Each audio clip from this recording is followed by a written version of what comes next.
हाँ जी बेटा, 9th class, welcome again जी। तो यार न्यू चैप्टर ग्रेविटेशन हमने स्टार्ट किया।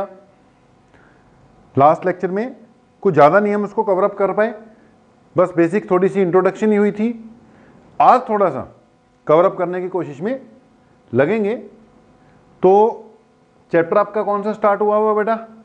ग्रेविटेशन। आज कौन से लेक्चर पे? हम इसके लेक्चर 2 पे। ओके, छोटी मोटी बातें हमने ग्रेविटेशन के बारे में की होंगी और न्यूटन वाली कहानी डिस्कस की होगी। और मेरे ख्याल से हमने लॉ ऑफ ग्रेविटेशन जो न्यूटन ने दिया अपनी पूरी कैलकुलेशन या कई सोच विचार करने के बाद, वो हमने शायद कर दिया था। वहां से हम स्टार्ट करेंगे, वहीं से स्टार्ट करते हैं, फिर से रिपीट करेंगे थोड़ा सा। तो बेटा ग्रेविटेशन में सबसे मेन बात अपना लॉ ऑफ ग्रेविटेशन है। पिछली बार बेटा काम कुछ हो नहीं पाया, तो आज सीधे ही इधर उधर की बात ना करते हुए टॉपिक पे आ रहे हैं। लॉ ऑफ ग्रेविटेशन की बात अपनी चली रही थी। लॉ ऑफ ग्रेविटेशन में अल्टीमेटली बात ये निकल कर आई थी बेटा कि every object in this universe attract each other with an equal and opposite force. तो पूरा मैं रिपीट करा रहा हूं बेटा, स्टार्टिंग से ही कर रहे हैं न्यूटन्स लॉ ऑफ ग्रेविटेशन से। तो न्यूटन्स लॉ ऑफ ग्रेविटेशन की सबसे पहले क्या चाहिए होगी हमें बेटा जी? स्टेटमेंट। अब इसकी स्टेटमेंट क्या है कि every object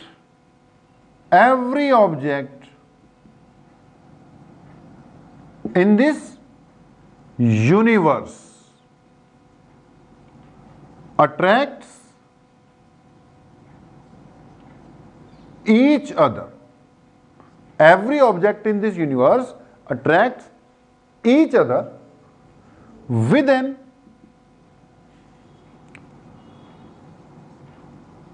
equal and opposite force which is, ये करवा दिया लेकिन फिर से यहीं से स्टार्ट करवा रहा हूं, ठीक है जी। Every object in this universe attracts each other with an equal and opposite force which is directly proportional to the product of their masses and inversely proportional to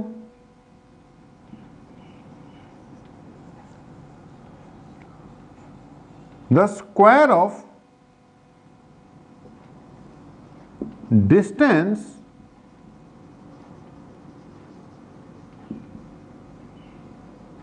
between them, directly proportional to product of their masses and inversely proportional to square of the distance between them। तो point ये है यार, ये मान लो दो object हैं,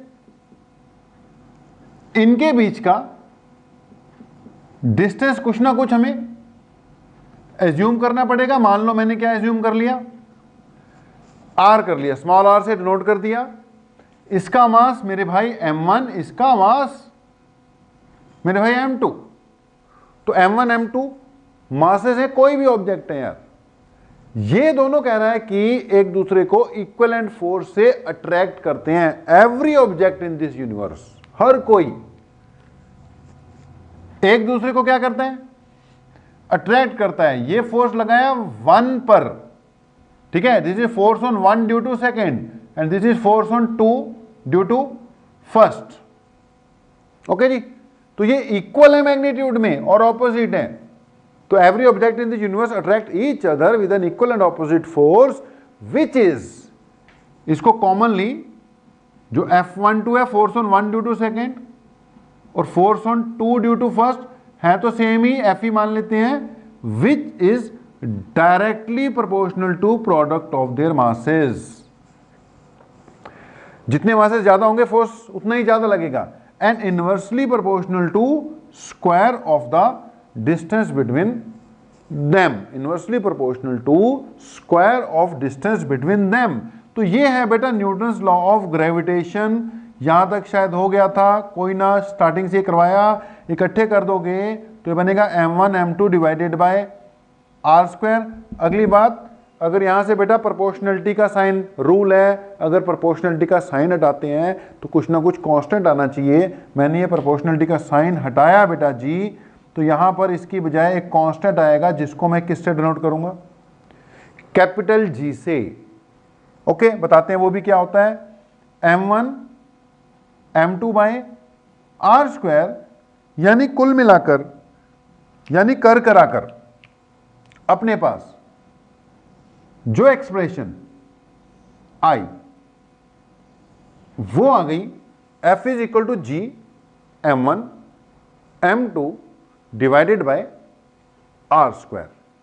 okay, तो numericals वगैरह भी बेटा इस पे हमें खूब निकालने पड़ेंगे, याद कर लो इसको, f is equal to G m1 m2 divided by R square. अब यहां पर बेटा जो g है, g इसको कहते हैं यूनिवर्सल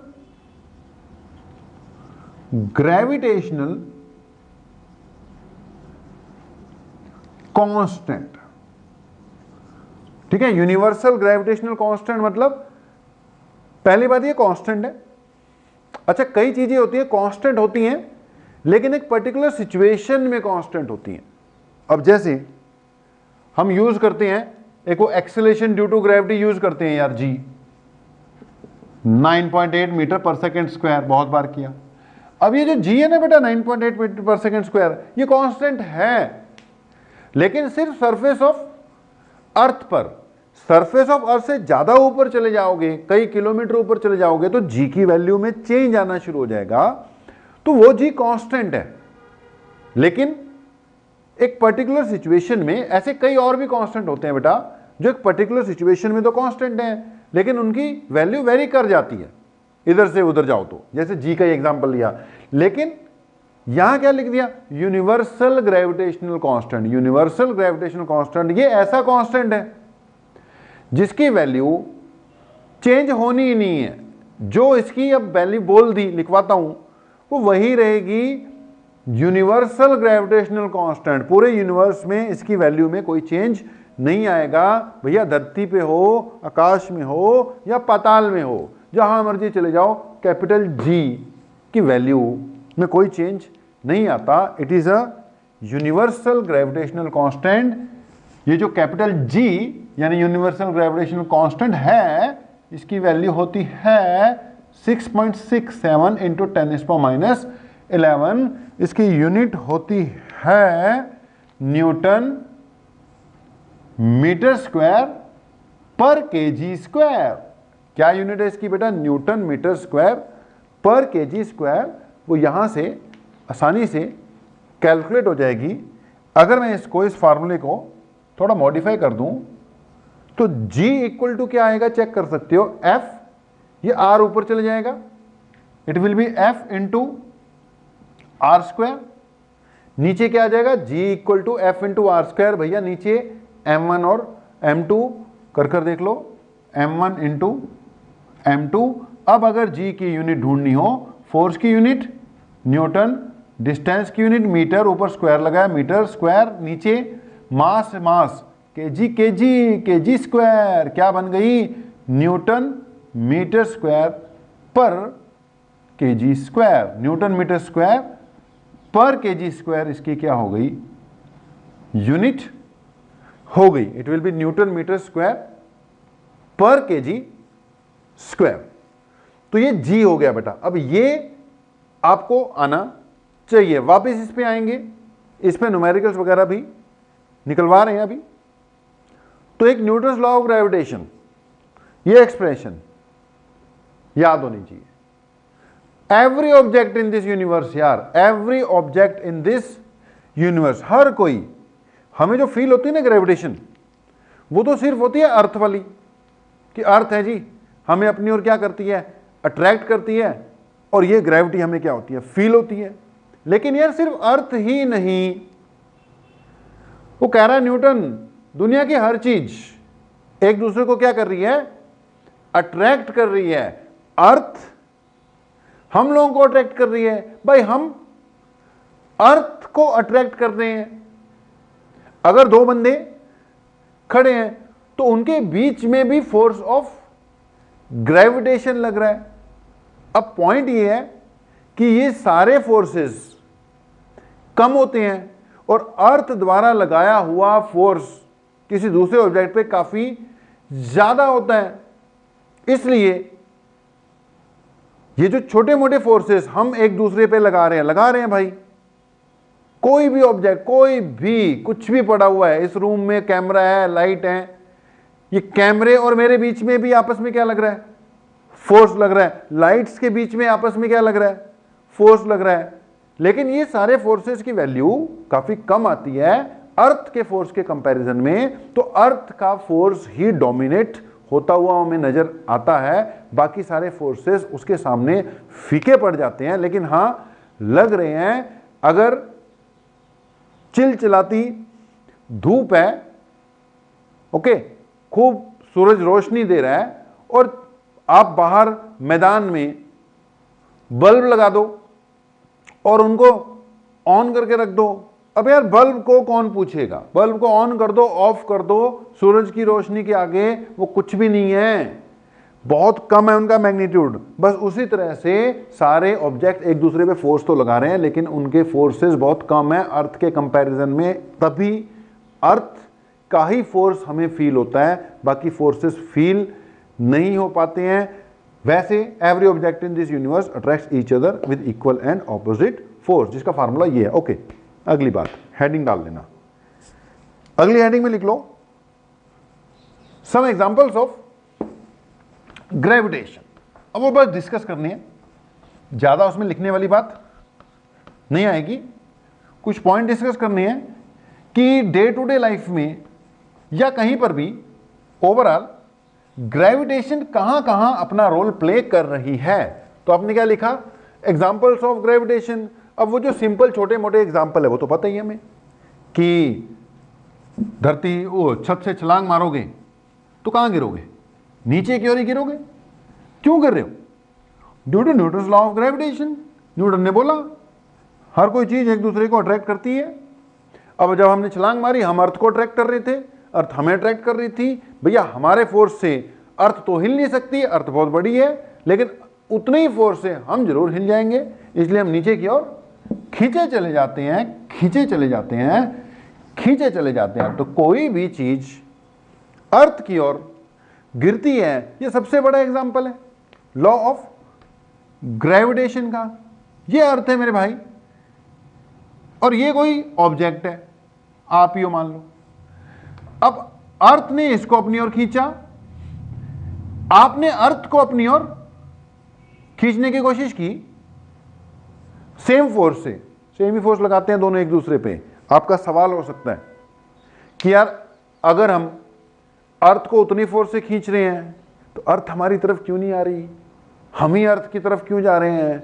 ओ भाई अपना मास तो देख ले, अर्थ के कंपैरिजन में मान लिया जितना फोर्स अर्थ ने लगाया उतना ही तूने लगा दिया। अब उतने फोर्स से धरती थोड़ी तेरी तरफ खींची चली जाएगी, फोर्स उतना ही है, लेकिन कितनी बड़ी चीज है वो। लेकिन वही फोर्स तेरे पे लग जाएगा तो तू तो अर्थ के कंपैरिजन में चींटी के बराबर भी नहीं है। तो अर्थ तो तुझे अपनी ओर खींचेगी खींचेगी ना। फोर्स सेम होते हैं लेकिन मास का देखो ना कितना फर्क है। तो हर एक ऑब्जेक्ट अर्थ को भी अपनी तरफ अट्रैक्ट कर रहा है, लेकिन अर्थ नहीं उससे खींचने वाली है। बहुत बड़ी है भाई, धरती माता है, वो नहीं खींचने वाली। हाँ, आप लोग उसके सामने छोटी मोटी चीजें हो, आप उस पे उस फोर्स से जिससे अर्थ आपको खींच रहा है उससे आप नीचे उसकी ओर खींचे चले जाओगे। तो बेटा डे टू डे लाइफ के एग्जाम्पल तो हैं ही हैं ग्रेविटेशन के। उसके अलावा प्लैनेट्स जो है,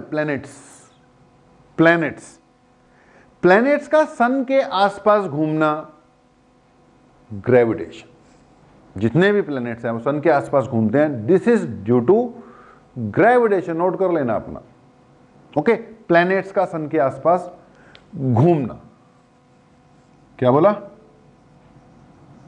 प्लैनेट्स का सन के आसपास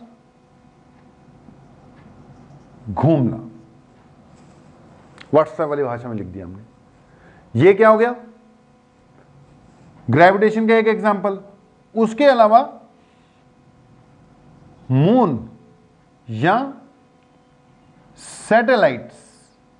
अब सैटेलाइट देखो आपको पता है आर्टिफिशियल भी होती हैं और नेचुरल भी होती है। नेचुरल सैटेलाइट को मून कहते हैं, आर्टिफिशियल वाली को सिर्फ सैटेलाइट ही कह देते हैं। यार ये भी जब अर्थ के आसपास घूम रही हैं तो उसमें ग्रेविटेशन है। सारा फंडा किसका? ग्रेविटेशन का। मून मैंने बोला था अर्थ के आसपास गेड़ियां लगाता है तो कोई ना कोई अट्रैक्शन चाहिए। अट्रैक्शन कौन सी है? ग्रेविटेशन की अट्रैक्शन है। उसके अलावा बेटा हम लोग ऊपर सैटेलाइट्स भेजते हैं कई कामों के लिए, कम्युनिकेशन के लिए। ये जो हम टीवी वगैरह देख रहे हैं ना, तो ये सैटेलाइट से आ रहे हैं सिग्नल सारे के सारे, तो उसमें सैटेलाइट भेजी हुई हैं, वो घूमती रहती हैं। उसके अलावा फिर विजिलेंस के लिए चाहिए होती है, सर्विलेंस के लिए चाहिए होती है। फिल्में देखते होगे आप, वो मिलिट्री वालों के पास, आईबी वालों के पास अपनी सैटेलाइट है, सैटेलाइट इमेजेस आती हैं, तो ये सैटेलाइट्स डाटा कलेक्ट करती रहती हैं। उसके अलावा बेटा वेदर फोरकास्टिंग के लिए कि मौसम का अनुमान ये है कि आज यहाँ बरसात पड़ेगी, ये है वो है, ये सारी की सारी बातें भी कहाँ से पता लग जाती हैं? पता लगती हैं सैटेलाइट से पता लगती हैं। तो बेटा आर्टिफिशियल सैटेलाइट हमने ऊपर खूब भेज रखी हैं, अर्थ के आसपास घूमती रहती हैं। अब वो अर्थ के आसपास सैटेलाइट्स कैसे घूम रही हैं? Due to gravitation. ये जो सैटेलाइट इसके आसपास घूम रही है ना भाई, तो इनके घूमने का कारण भी क्या है? ग्रेविटेशन है। तो बहुत से एग्जाम्पल हैं जहां पर ग्रेविटेशन अपना रोल प्ले करती है। ग्रेविटेशन ना हो भाई तो बड़ा काम खराब हो जाएगा। ग्रेविटेशन ना होती तो समझ लो कि जो वेजिटेशन है ना, उसकी रिप्रोडक्शन ही ना होती। यार जितने भी फल फ्रूट हैं वो बेसिकली उसमें मेन फंडा क्या है? उसमें बीज होता है, उससे फिर वो दोबारा पेड़ उगेगा। तो जितने भी भाई फ्रूट हैं वो नीचे गिरते हैं। अब नीचे गिरेंगे, बीज धरती में फिर से मिलेगा, तभी दोबारा वेजिटेशन आएगी। तो यहां पर भी सारा रोल किसका? ग्रेविटेशन का। ग्रेविटेशन होती तो लटके रह जाता आम वहीं पर, नया आम का पेड़ कहां से आता भाई? ग्रेविटेशन नहीं होगी तो नहाना मुश्किल हो जाता। ले बाल्टी में मग्गा भरा और ऊपर डाला, पानी तो ऊपर ही रह जाता। वो नीचे क्यों आ रहा है? ड्यू टू ग्रेविटेशन आ रहा है, ऊपर रह जाता पानी, देखते रहता, पकड़ पकड़ के ऐसे ऐसे करके साफ करना पड़ता। तो ग्रेविटेशन को आप इमेजिन करो उसके बिना अब लाइफ ही इमेजिन नहीं कर सकते। अगर ग्रेविटेशन खत्म हो जाएगी, बॉडी का सारा सिस्टम ही क्या हो जाएगा? फेल हो जाएगा। तो देयर आर न्यूमरस एग्जाम्पल्स जहां पर ग्रेविटेशन अपना रोल प्ले करती है, वो चलते रहेंगे। ओके जी, अब बात को थोड़ा सा आगे बढ़ाते हैं। अगर बात को हमने आगे बढ़ाया तो एक तो पॉइंट ये है आपके माइंड में, जो क्वेश्चन है उसका खैर मैंने आंसर पहले दे दिया कि अगर every object in this universe attracts each other with an equal and opposite force, तो फिर हम सब आपस में टकराते क्यों नहीं हैं? उसका रीजन क्या है कि हमारा फोर्स एक बड़े फोर्स के साथ कंपैरिजन में आ रहा है। यह है अर्थ, धरती मां, ये हैं हम लोग। ओके, हम भी आपस में फोर्स लगा रहे हैं। एक अर्थ अपनी तरफ खींच रही है, अर्थ अपनी तरफ खींच रही है। अब अर्थ जो फोर्स लगा के हमें अपनी तरफ खींच रही है वो बहुत स्ट्रांग है इस फोर्स के कंपैरिजन में, इसलिए अर्थ का ही फोर्स अपीयर होगा। हां, अगर अर्थ ना होती बेटा तो फिर आपस में अट्रैक्शन होती। मून पे चले जाओ, मून का फोर्स ऑफ ग्रेविटेशन कम होता है, वहां पर भागना चलना अर्थ के कंपैरिजन में इजी हो जाता है। वहां पे जंप लगाना अर्थ के कंपैरिजन में इजी है, मतलब वहां पे ज्यादा बड़ा जंप लग जाता है। तो ये पॉइंट हो ही गया। उसके अलावा अगली जो बात हमें करनी चाहिए वो बेटा करनी चाहिए, अब ग्रेविटेशन के बाद हम अर्थ पे ही कंसंट्रेट कर लेते हैं अपने आप को। तो यार एक वर्ड ग्रेविटेशन हो गया। इतनी देर से हम क्या डिस्कस कर रहे हैं? Gravitation, force of gravitation, force of gravitation. जब तक वर्ड चल रहा है फोर्स ऑफ ग्रेविटेशन, तो हम जनरल बात कर रहे हैं। कोई भी ऑब्जेक्ट हो सकता है, किसी भी ऑब्जेक्ट के बीच का फोर्स हो सकता है। ओके, तो एक वर्ड ग्रेविटेशन है, फोर्स ऑफ ग्रेविटेशन, ये जर्नल है, इसमें एनी ऑब्जेक्ट वाली बात आ गई, किसी भी ऑब्जेक्ट की इन्वॉल्वमेंट हो सकती है। अच्छा, एक वर्ड जो चलता है वो चलता है ग्रेविटी। अब वर्ड अगर ग्रेविटी यूज कर दिया तो बेटा समझ लो ज्यादा बात किसकी चल रही है, अर्थ की चल रही है। अब हम अर्थ पे कंसिडर, अगर मैं बोल रहा हूं बेटा फोर्स ऑफ ग्रेविटेशन तो जनरल बात है, any object in this universe वाली बात। और अगर मैं बात कर रहा हूं फोर्स ऑफ ग्रेविटी, तो फोर्स ऑफ ग्रेविटी का मतलब force exerted by earth on any object. Earth की इन्वॉल्वमेंट वाला जो फोर्स है वहां पे स्पेशल वर्ड ग्रेविटी यूज हो गया। तो अब हम किस पे आ रहे हैं, अर्थ पे ही कंसंट्रेट करते हैं थोड़ा सा। तो यहां पर बेटा हम अर्थ की बात करने जा रहे हैं। तो मान लो यार ये अर्थ है, ठीक है, अर्थ के ऊपर कोई भी ऑब्जेक्ट पड़ा हुआ है, हम ना acceleration due to gravity calculate करने जा रहे हैं। एक्चुअली अर्थ पे कंसंट्रेट करके अर्थ ने जो फोर्स लगाया फोर्स ऑफ ग्रेविटी हो गया, और क्या कैलकुलेट करने जा रहे हैं हम, अर्थ हमें कितने फोर्स से अट्रैक्ट करती है और उसकी एक्सेलरेशन ड्यू टू ग्रेविटी क्या होती है, उस पर थोड़ा सा हम कंसंट्रेट करेंगे। अच्छा, अर्थ के बारे में बात करेंगे तो हमें 2 पॉइंट और चाहिए।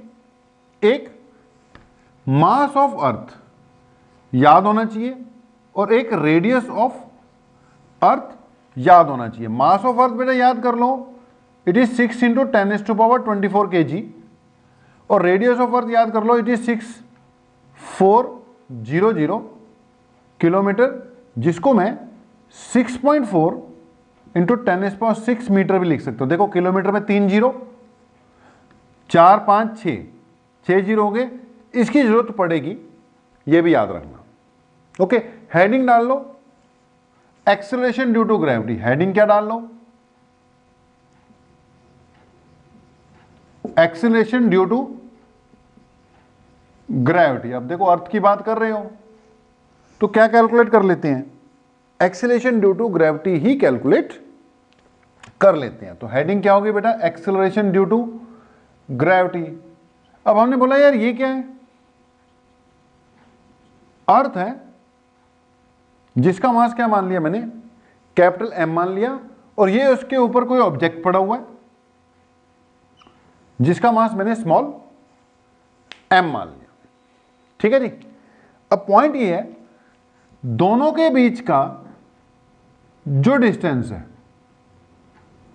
वो आर मान रहा हूं बेटा। देखो वैसे आर रेडियस ऑफ अर्थ है, रेडियस ऑफ अर्थ यहां से लेके यहां तक है, लेकिन ये जो ऑब्जेक्ट पड़ा हुआ है ना, अगर उसके सेंटर तक भी मैं लेके जाऊंगा तो कोई फर्क नहीं पड़ने वाला। जो दोनों के सेंटर्स के बीच का डिस्टेंस है वो याद करो, पिछले फार्मूले में हमने स्मॉल आर से नोट किया था। ऑब्जेक्ट अर्थ के कंपैरिजन में बहुत छोटा है यार। अगर ऑब्जेक्ट बहुत बड़ा होता तो यहां से यहां तक डिस्टेंस जो है, ये अर्थ का रेडियस हो गया, ये जोड़ते उसमें, लेकिन तो है ही बहुत छोटा, क्या जोड़ूं अब। तो मतलब वो जो दोनों के बीच का जो डिस्टेंस है ना, वो अप्रोक्सीमेटली किसके इक्वल आ गया, रेडियस ऑफ अर्थ के इक्वल ही आ गया। तो ये सिचुएशन है बेटा। हमने क्या कंसिडर किया, अर्थ जिसका मास क्या है m, जिसका रेडियस क्या है r, उसके ऊपर एक ऑब्जेक्ट पड़ा हुआ है, छोटा m उसका मास हो गया। अब अगली बात कि according to Newton's law of gravitation, पूरा लिखना भाई, मैंने शॉर्ट में लिख दिया। तो according to Newton's law of gravitation मेरे भाई, न्यूटन्स लॉ ऑफ ग्रेविटेशन के हिसाब से जो फोर्स ऑफ ग्रेविटेशन है वो कितना आएगा, g m1 m2 divided by r square. अब यहां पर चेक कर ले, F equal to capital G, m1 की जगह बेटा पहला मास लगा लेते हैं m, m2 की जगह अर्थ का मास लगा लेते हैं, दूसरा ऑब्जेक्ट तो अर्थ ही है ना, और नीचे डिस्टेंस की जगह वो देखो r approximately equal to r ही है। तो ये वो फोर्स है जो अर्थ लगा रही है किसी भी ऑब्जेक्ट पे उसको अपनी ओर खींचने के लिए। ठीक है, तो ये फोर्स हो गया क्या है जी ये फोर्स? कौन सा force? Force exerted by earth on any object. चलो, this is the force exerted by earth on any object, नहीं on the object आएगा। अब ऑब्जेक्ट तो एनी नहीं है ना, ऑब्जेक्ट तो हमारे पास अवेलेबल है। ठीक चल रहा होगा भाई। तो F equal to G M M by R square force आ गया। अब अगली बात बेटा, हमें पता है फोर्स इक्वल टू क्या होता है? मास इंटू एक्सेलरेशन होता है। जो ऑब्जेक्ट है उसका मास क्या है? m। ऑब्जेक्ट के जो फोर्स लग रहा है वो क्या लग रहा है? F। तो a क्या हुई? एक्सेलरेशन हुई। तो ये a कौन सी एक्सेलरेशन हो गई? ये हो गई acceleration due to force F। F कौन सा फोर्स है? जो अर्थ लगा रही है। तो यहां से बेटा g एक्सेलरेशन इक्वल टू क्या हो जाएगा? F बाय एम, यानी एक्सेलरेशन इक्वल टू क्या हो जाएगा? F by M. F कितने? g M M by R square, और बाय एम था ही, एम से एम क्या हो जाएगा? कैंसिल हो जाएगा। यानी जो अर्थ उस ऑब्जेक्ट पे फोर्स लगा रही है उसके कारण जो एक्सेलरेशन लगी, एम से एम कैंसिल हो गया। कितनी आ गई यार? It is G M by R square. तो बेटा जी ये ए क्या चीज है? A it is the acceleration. किस पे? किसी भी ऑब्जेक्ट पे जिसका मास एम है। किसके द्वारा? अर्थ के द्वारा।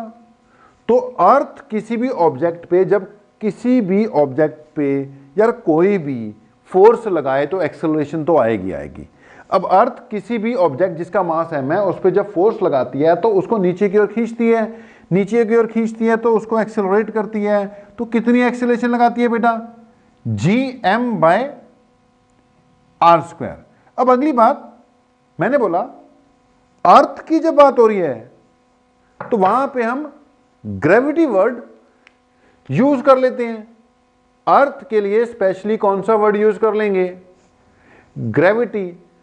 तो वो कौन सी एक्सेलरेशन आ रही है भाई? It is the acceleration exerted by earth on any object. Force लगाने से acceleration I.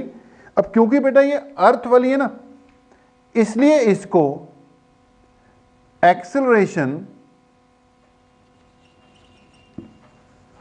Due to gravity भी कह सकते हैं। It is the acceleration by earth, इसलिए इसको एक्सेलरेशन ड्यू टू ग्रेविटी भी कह सकते हैं। मतलब अगर ये मास, अर्थ का मास पुट कर दूं और रेडियस अर्थ वाला पुट कर दूं, जी तो सबके लिए क्या होता है? कॉमन ही होता है। तो ये एक्सेलरेशन एक्सर्टेड बाय अर्थ होगी, जिसको एक्सेलरेशन ड्यू टू ग्रेविटी कहते हैं। अगर किसी और प्लेनेट का पुट करूं तो उसकी एक्सेलरेशन आएगी। ओके, इसलिए मैं इसको एक्सेलरेशन ड्यू टू ग्रेविटी भी कह सकता हूं। और एक्सेलरेशन ड्यू टू ग्रेविटी को जी से डिनोट करवाया मेरे भाई, इसलिए एक्सेलरेशन ड्यू टू ग्रेविटी का फार्मूला क्या आ गया? G M divided by R square. It comes out to be G M divided by R का स्क्वायर। ओके, तो this is the expression for acceleration due to gravity. याद रखना आगे से एक्सेलरेशन ड्यू टू ग्रेविटी की expression क्या आ गई? G capital M divided by R का स्क्वायर। अब कैपिटल जी की वैल्यू फिक्स है, कैपिटल एम की वैल्यू अर्थ की फिक्स है। वैल्यू पुट कर दो, रेडियस भी उसका फिक्स ही है। वैल्यू पुट करोगे तो भाई कुछ ना कुछ तो वैल्यू आएगी ही ना। तो हमने क्या किया? Acceleration due to gravity calculate करने के लिए जी इक्वल टू, भैया जी की value 6.67 into 10⁻⁻11, mass of earth 6 into 10⁻24 kg, और नीचे 6.4 इंटू 10⁻6 मीटर। ये आएगी एक्सेलरेशन ड्यू टू ग्रेविटी। अब सारी वैल्यू आ गई। इसको अगर आप सॉल्व कर सकते हो ये आ जाएगा 6.676 डिवाइडेड बाय 6.4। चेक करो कुछ रहा तो नहीं। ये 6.67 आ गया, ये 6 भी ले लिया मैंने, 6.4 भी ले लिया। अब देखो ये 24 है, ये 6 है, 6 ऊपर जाएगा तो -6 हो जाएगा, 11 और 6 17 हो गए, -17 हो गया, 24 प्लस में है ऊपर पावर, -17 हो जाएगा, 14 में से 7 गया, 7 आ जाएगा, 1 में से 1 गया, 0 आ जाएगा, तो ये बचेगी 10⁻⁷। अब भाई इसको अगर सॉल्व करोगे, कुछ रह गया मुझे लग रहा है, r का स्क्वायर था बेटा, नीचे जो है ना, नीचे ये देख, नीचे r का क्या है, स्क्वायर रहेगा, तो गलती तो भैया वैसे ही पकड़ी जाएगी। नीचे r का स्क्वायर था बेटा, तो 6.4 इंटू 10⁻⁶ पुट करेंगे, उसका स्क्वायर आना था, तो नीचे आएगा 6.4, ऊपर 6.67, ये 6, नीचे 6.4 इंटू 6.4 क्योंकि उसका स्क्वायर था, और नीचे आएगी 6 2 जा बेटा 12, ये ऊपर जाएगा तो बनेगी -12। ठीक है, ऊपर जाएगी बनेगी -12, -12 जब 11 के साथ बनी तो बन गई -23। चेक कर लो, ऊपर जाके -12 हो गई, -12 और -11 भैया, -12 और -11 कितनी बन गई, -23, वो +23 है, एक पावर बचेगी बेटा, सॉल्व करोगे तो it will come out to be approximately 9.8 metre पर सेकेंड स्क्वायर। तो एक्सेलरेशन ड्यू टू ग्रेविटी की वैल्यू कितनी होती है, 9.8 मीटर पर सेकेंड स्क्वायर होती है। तो यहां तक नोट कर लो, अभी आज यहां पे क्लोज कर देंगे हम, कवर अप करो धीरे धीरे चीजों को, रेस्ट नेक्स्ट क्लास से फिर थोड़े से इस टॉपिक पे न्यूमेरिकल्स की ओर भी हम बढ़ेंगे। तो आज के लिए बेटा इतना ही है, कवर अप करो, ठीक हो गया आज का काम, आगे न्यूमेरिकल्स के लिए रेडी रहना, फिर नेक्स्ट क्लास में न्यूमेरिकल कराएंगे। तो थैंक यू वेरी मच बेटा, आज के लिए इतना ही, आप लोगों का बहुत बहुत धन्यवाद।